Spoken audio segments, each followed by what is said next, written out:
Boletim 8 do canal chegando com muitas informações para você do mundo da moto velocidade. Então vem comigo, hoje vamos trazer muitos assuntos interessantes, apesar de que isso sempre tem por aqui, você sabe, né? Hoje, entre outros assuntos, falar dos pneus do Mundial Superbike, falar também, tentar destrinchar aqui, responder a pergunta, será que a Ducati 2021 é melhor que a 2022? Isso e muito mais no programa de hoje, então deixa o like, se inscreva, aquela coisa toda. Assim você não perde nada. E se você gosta do nosso trabalho, do nosso conteúdo e do formato que ele é feito, assim, com várias notícias no mesmo vídeo, compartilhe também esse link com seus amigos, grupos de motociclismo, para podermos continuar a fazer esse trabalho por muitos e muitos anos. Bora lá, começar com a Moto E, que vai começar, né? Moto E, o Granado já tendo, o nosso Eric Granado, nosso brasileiro, já tendo bons resultados. As honras do primeiro dia no segundo teste oficial da Taça do Mundo FIM Moto E foram para Eric Granado, da LCR e Team, quando os pilotos da classe elétrica completaram uma simulação de qualificação no formato Q1 Q2 no circuito de Jerez Ángel Nieto. Foi um dia seco, mas ventoso na Andaluzia, quando o pelotão de Moto E começou o seu teste final antes do início da temporada do Grande Prêmio da Espanha. E devido à chuva que apareceu na previsão de quarta-feira, a simulação de Q1 Q2 foi antecipada para segunda-feira. Na primeira sessão de testes, Granado foi o piloto a bater 1 minuto 49 segundos, ponto 765, antes dos tempos mais rápidos serem reduzidos na segunda sessão de treinos. Matteo Ferrari, da equipe Felo Gresini Moto E, foi o líder depois de marcar 1:49.153 segundos, antes das simulações de qualificação começarem no final do dia. Para quem é novato aí nas motos, né, a Moto E é a moto elétrica, campeonato de motos elétricas. Inclusive um detalhe bem interessante, eu acompanhei uma entrevista do Eric Granado, ele que se destacou aqui no Brasil no Superbike, né? Se destacou no campeonato nacional, e na entrevista ele disse que a Moto E é muito mais difícil de pilotar do que as supermotos. Já pensou? Palavras do Eric Granado. Seguindo, a simulação do Q2 foi liderada por Granado com 1:49.020, o tempo mais rápido do dia, com Ferrari e também o Hikari Okubo, da Avant Adjo Moto E, completando os 3 primeiros no Q2, 2 décimos abaixo do esforço de Granado. Mikel Pons, da LCR e Team, ficou a alguns décimos do seu companheiro de equipe no P4, enquanto o retorno de Héctor Garzo, da Tech 3 e Racing, completou os 5 primeiros, já que o 3 vezes pódio da Moto E terminou a 3 décimos do melhor lugar. Os pilotos voltaram à pista hoje, terça-feira, para o penúltimo dia de testes de pré-temporada, onde os vimos participar em mais 3 sessões separadas. Na sequência eu trago também as informações sobre esse treino. Lembrando que destaque aqui para o Eric Granado, ele que promete, já foi muito bem no ano passado, teve algumas quedas não previstas, mas por pouco não levou o título, e esse ano ele vem muito bem. Ele que é nossa esperança também de um dia, quem sabe, integrar alguma equipe forte, ou integrar em qualquer equipe nas categorias mais altas. Bom, Eric Granado então ficou em P1 com 1:49.020, em segundo Matteo Ferrari, 0:270 de gap, o Hikari Okubo, 0:276 de gap, na posição 3. Os tempos, depois do quarto, Mikel Pons, 0:298 de gap, o Héctor Garzo, 0:363, bem próximos todos, né? Meio segundo ficou Javier Cardeluz, 0:521, meio segundo também o Jordi Torres, 0:544, ainda meio segundo Marc Alcoba, 0:564, e em nono ficou o Javi Fores, a 0:987, e a 1:4 segundo o Bradley Smith, fechando o P10. Ou seja, disputas bonitas teremos na Moto E. Segundo dia então de testes, Bradley Smith liderou as tabelas de tempo do dia 2 do teste oficial de Jerez da Taça do Mundo Moto E, uma vez que a chuva atrapalhou fortemente os trabalhos de terça-feira. Havia pouca ação na pista, nas condições complicadas, já que Smith e o estreante da Moto E, Alex Skrik, foram os únicos 2 pilotos a se aventurar na primeira sessão. Kevin Zanoni e Mattia Casadei juntaram-se a Smith na segunda sessão, antes de Hikari Okubo, Marc Alcoba, Alessio Finello o Jordi Torres e Maria Herrera juntarem-se então à briga na sessão final.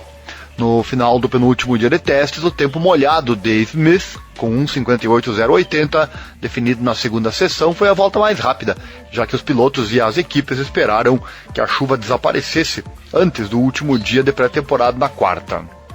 Smith liderou a sessão final com 1:58.714, 3 décimos mais rápido que o esforço de Casadei.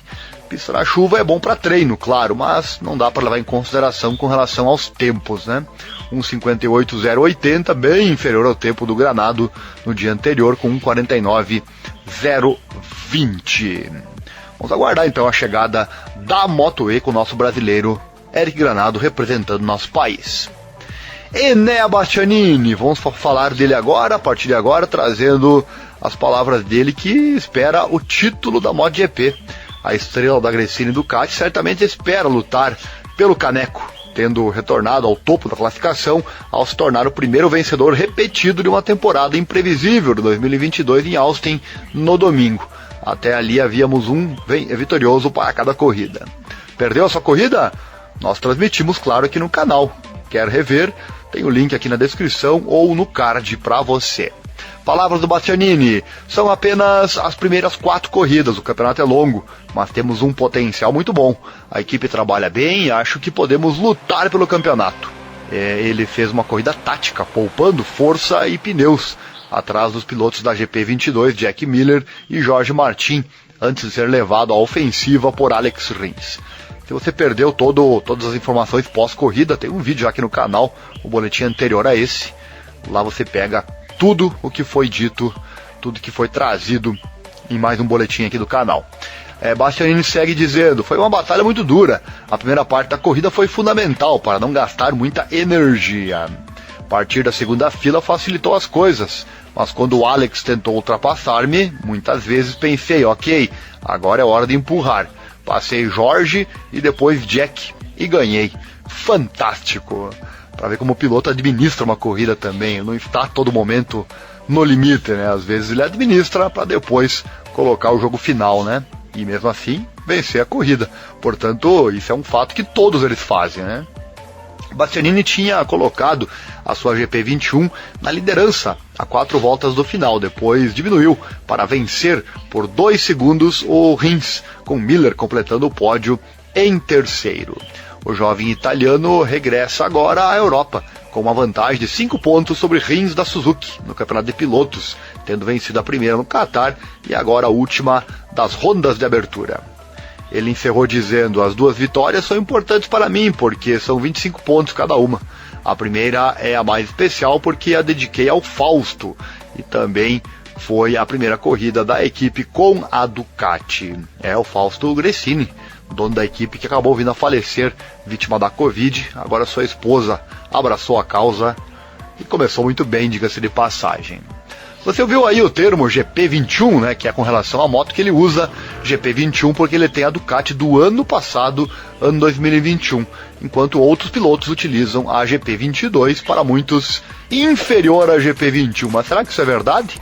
Vamos aqui destrinchar este assunto. Vem comigo, merece o like, né? Deixa o like aí, se inscreva, aquela coisa toda, assim você não perde nada. Chame os amigos pra cá, hein? Vamos fazer o canal crescer.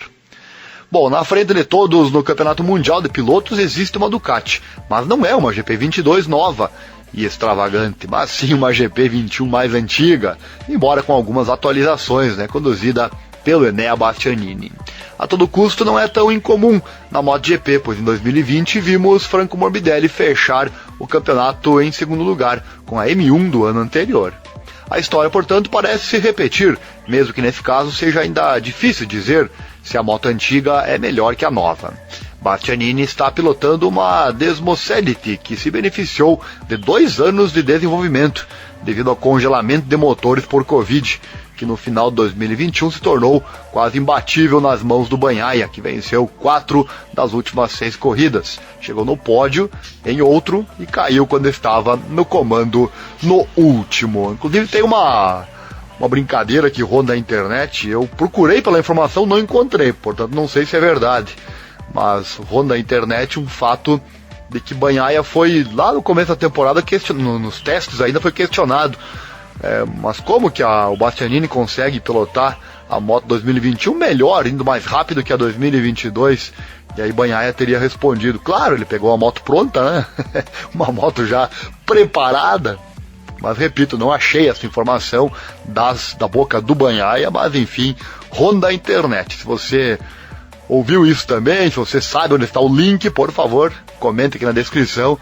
O próximo boletim, com certeza, eu falo de você, tá bom? Se você quiser aparecer aqui no boletim, comente, peça, traga alguma informação relevante. Com certeza eu comento você aqui no nosso próximo boletim. Certamente, então, a versão mais recente deverá sempre representar uma melhoria da anterior. Mas será que é assim mesmo? A comparação, deve-se dizer, é ligeiramente irregular, porque além de Bastianini, as outras duas GP21 em pista estão nas mãos dos estreantes Bezzecchi e o Di Giannantonio. Por outro lado, existem 5 GP22, com algumas diferenças entre eles. A partir do motor, porque Bagnaia e Miller optaram por uma espécie de versão híbrida. Já falamos sobre isso aqui no canal, né? Com alguns componentes do ano anterior, dentro que devem, né, adoçar então a entregando uma potência menos robusta, enquanto Marini, Martin e Zarco usam o V4 na versão completa. Então, para quem não entendeu a diferença ainda, é isso. Luca Marini, Jorge Martin e Zarco tem a versão full, a versão 2022, né? E deu... Depois do Bastianini tivemos o Martin bem colocado também com a 2022, então ruim com certeza ela não é, né? Então temos também o Bagnaia e o Miller com a versão 2022 híbrida com a 21, com algumas mudanças e mistura de ambas as tecnologias. Isso aí aconteceu a pedido do Bagnaia, piloto número 1 da equipe. Ele pediu que fosse feito isso e aí o Miller teve que andar da mesma forma, né? A equipe dá a mesma moto para os dois. E o Bezzecchi e o Di Giannantonio têm nas mãos então a GP21 como o Enea Bastianini. Informação importante, interessante para você acompanhar, se ligar nas próximas corridas. Bom, depois tem aquele sistema do rebaixamento frontal que tanto foi discutido e que será banido a partir da próxima temporada. Aquele que também pode ser ativado durante a volta. Depois de usá-lo no primeiro GP do Qatar, Bagnaia e Miller o abandonaram. Não porque não funcionou, mas porque ainda precisa ser ajustado. Em poucas palavras, a sua intervenção nem sempre foi homogênea, fazendo com que os pilotos perdessem a confiança na dianteira. No box da equipe Pramac, no entanto, esse sistema ainda está lá e é usado especialmente pelo Zarco. Feita a imagem técnica, vamos para a comparação. Nas corridas, Bastianini terminou à frente das GPs 22 no Qatar e em Austin, onde venceu. Em Losail, a primeira moto oficial que cruza a linha de chegada foi a de Zarco. Bagnaia caiu, levando ao chão junto com ele o Martin. Miller abandonou por um problema técnico. E no Texas, por outro lado, deu um pouco mais, 2 segundos para Miller com ele no pódio. Na Indonésia, por outro lado, foi uma corrida no molhado, né, o ponto fraco do Enea. Na verdade, ele terminou em 11º, quase 30 segundos atrás do Zarco, mas por seus deméritos e não pela questão da moto. Na Argentina também foi um fim de semana complicado, tanto que a primeira GP21 na linha de chegada foi o Bezzecchi, à frente do Enea, a cerca de 12 segundos atrás do Martin. Na classificação, no entanto, as GPs 22 infligem um seco 4-0 ao modelo anterior, mas neste caso é mais graças ao Martin do que qualquer outra coisa. Jorge é um especialista na volta voadora e nos primeiros 4 GPs largou 2 vezes na pole e outros tantos em segundo lugar. Pelo contrário, Enea apenas este ano conseguiu expressar-se ao máximo na qualificação, largando da primeira fila no Qatar e da segunda na Indonésia e nos Estados Unidos. Portanto, o Enea supera todos os pilotos da Ducati nas corridas, porém na qualificação o rei é o Martin. Agora vamos tentar então comparar os dois motores e fazemos isso observando as velocidades, com picos atingidos nos finais de semana. Na Argentina, Bastianini conseguiu chegar a 355,2 km por hora, enquanto Bagnaia fez 352,9. Na Indonésia, houve até 2 GP21 à frente de todos, Bezzecchi com 315,7 por hora, seguido do Enea com 313,9, enquanto o melhor GP22 foi o de Zarco com 313. No GP da Argentina aconteceu que a Desmosedity 2022 conseguiu se vingar graças aos 345,5 km por hora de Bagnaia, contra 344,6 do Bastianini. Em Austin, o empate, 350,6 para o Bastianini e para Miller. Nosso jogo comparativo se encerra e as diferenças são tão mínimas que é impossível decretar um vencedor. Ou melhor, o vencedor se chama Enea Bastianini. Na MotoGP, o piloto é ainda capaz de mover a agulha da balança, e é isso que Bastianini está fazendo, independente do seu equipamento. A GP22 é certamente uma moto ainda jovem, que os pilotos ainda não conseguiram entender completamente, mas é possível dizer que está no nível da GP21. Além disso, ainda precisa expressar todo o seu potencial, o que, segundo Bagnaia, é maior. À medida que a temporada avança, as ultrapassagens na Desmosedity acontecerão facilmente, mas é difícil por enquanto dizer o quanto será. Bastianini disse que as diferenças entre as duas motos não são grandes, e até os pilotos oficiais confirmaram, mas na MotoGP atual, até 1/10 por volta pode virar a maré de uma corrida. O que é certo é a constância do Enea, o único piloto a não só ter vencido 2 corridas, como ter subido 2 vezes ao pódio neste início de campeonato. Com 17 corridas ainda a serem disputadas, tudo está aberto, mas quem começa bem já é metade do trabalho. E aí, gostou dessa análise? Foi boa, né? Então deixa o like, se inscreva, acione o sininho, clique em todas as notificações. É assim todo dia por aqui, trazendo muita informação para você. Mas não acabou, hein? Quero falar também de outro assunto que provavelmente uma coisa que você não sabia. Vem comigo, falar do Pol Espargaró. Por que ele teve um desempenho tão ruim no GP das Américas? Talvez a resposta esteja aqui, olha só. Pol Espargaró teve dificuldades acrescidas no GP das Américas de MotoGP, depois de sofrer uma aparente intoxicação alimentar que começou a se manifestar entre quinta e sexta-feira. O piloto da Repsol Honda enfrentou, por isso, dificuldades acrescidas do ponto de vista físico, ele que não fez uma boa corrida. Acabamos de falar agora há pouco sobre a questão física, né, que é muito importante. Então imagina você correr estando mal de saúde, né? O espanhol não escondeu que teve muitas dificuldades físicas para concluir a prova de Austin, ao ponto de até ter pensado em abandonar. Ele disse: foi tão complicado. Numa fase da corrida, acho que a 10 voltas do final, não estava sentindo-me bem e estava pensando em retirar-me.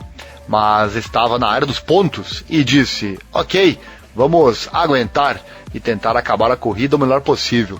Mas eu estava muito lento e não conseguia gerir, especialmente na curva 1. Mudar de direção foi quase impossível, olha só, hein? Tá aí mais um detalhe então que você ficou sabendo aqui no canal. Segundo ele, o motivo do fraco desempenho na corrida, pois obviamente nessas condições não dá para ter um desempenho máximo.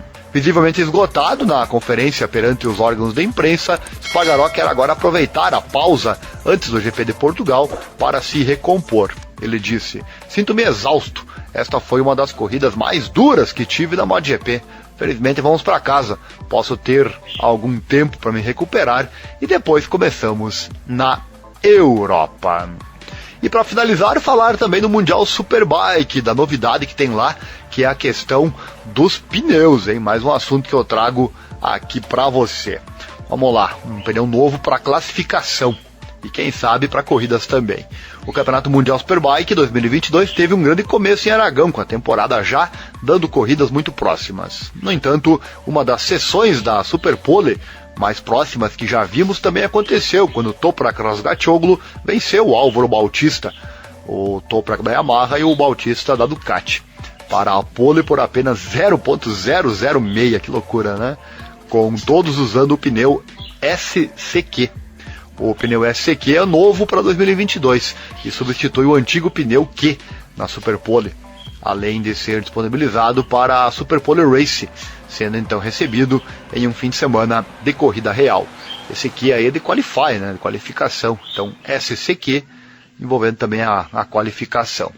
Perdeu as corridas? Narramos aqui no canal. A corrida 1 e a corrida 2, as duas foram fantásticas. Vou deixar o link aí no card, também na descrição para você. E o atual campeão Toprak Razgatlioglu conquistou a primeira pole de 2022 e gostou do pneu. Ele disse: o novo pneu não é como o antigo que eu usei por 8 voltas antes, mas normalmente depois de 5 voltas estou sentindo uma queda de rendimento. Para a Superpole o pneu não é ruim, porque dá um tempo de volta incrível e também um novo recorde. A sensação não é a de um pneu Q real, mas estou feliz com este pneu. É importante com o pneu que o tempo esteja bom.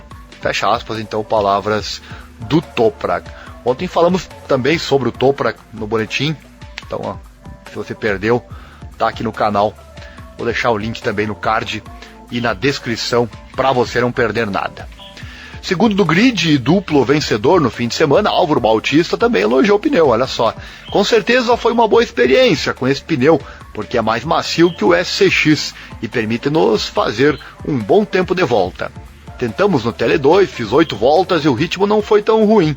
No entanto, para usá-lo na Superpole Race, precisamos trabalhar um pouco mais com a moto para o pneu. Acho que é uma boa ideia da Pirelli, porque antes você só podia fazer uma volta com o pneu Q, e se cometer um erro, não terá outra chance. Com esse pneu, você tem 2 ou 3 voltas, dependendo da pista. Acho que esse pneu é melhor. O clima é importante, porque os Pirellis funcionam de maneira diferente, dependendo de como está o clima. Também com a moto, lembro que em 2019 não pudemos usar o pneu SCX, e então os fabricantes começaram a trabalhar para tentar usá-lo, não apenas na Superpole Race, mas também nas corridas longas.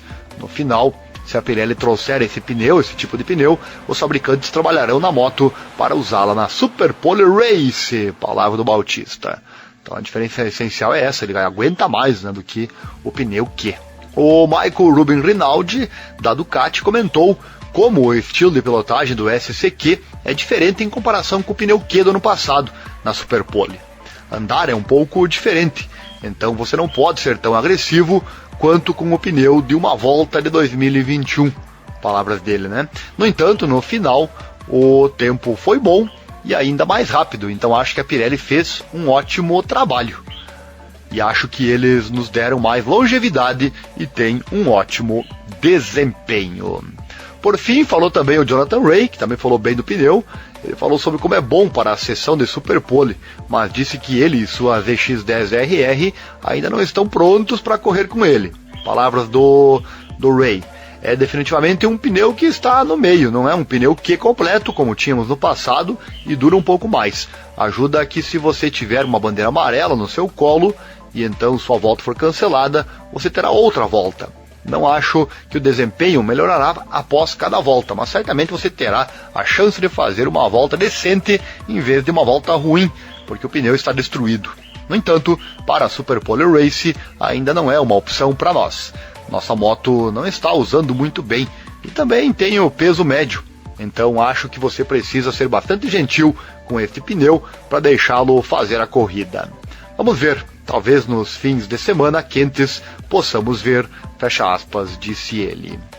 Meus amigos, para ver como o motociclismo tem muitos e importantes detalhes. Até a próxima, e se gostou, não esqueça de compartilhar nossos links para podermos crescer e continuar este nosso trabalho. Vou deixar um videozinho aí do nosso Diogo Moreira e a torcida para que ele repita o excelente resultado na próxima corrida lá em Portimão. Agora entramos na fase europeia, né? Lá o Dioguito vai dar show. Escreva aí o que eu tô te falando. Um abraço e até a próxima. E se você chegou até aqui, até o final desse vídeo, é porque você gostou, né? E gosta do nosso trabalho. Então dê uma força aí, ajude a levar nosso link mais adiante, porque curtir, se inscrever, isso aí já é de praxe, né?